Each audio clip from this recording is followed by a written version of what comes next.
You can study in the morning, you can study at night. You can study outside by a campfire light.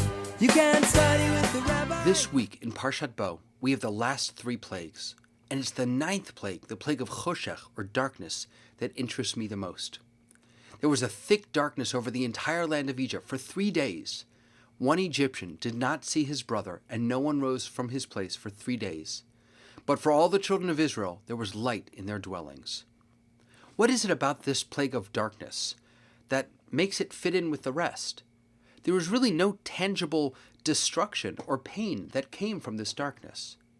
But I think that this plague actually gives us an idea of what was wrong with Egypt all along, and why any of these plagues were necessary.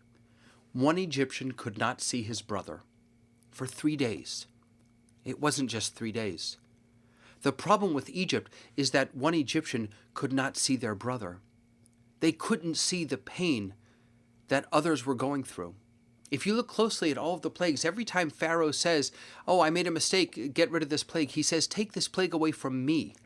Pharaoh is so focused on himself that he can't see the pain that's being inflicted on anyone else, even his own servants, his own Egyptians.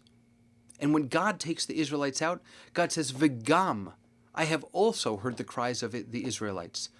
Who else has heard? Who in addition to God has heard the cries of the Israelites? The Israelites have.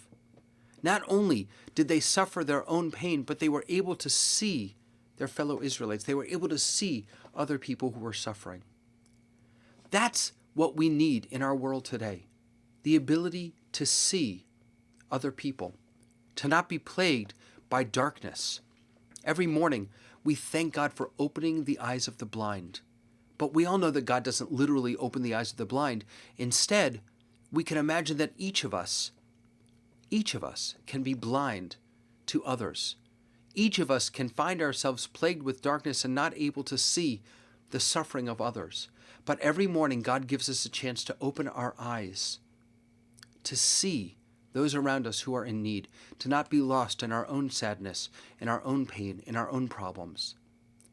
But in fact, to avoid the plagues, all of them, by just opening our eyes and seeing our brothers and our sisters. We're talking Torah. Talking Torah.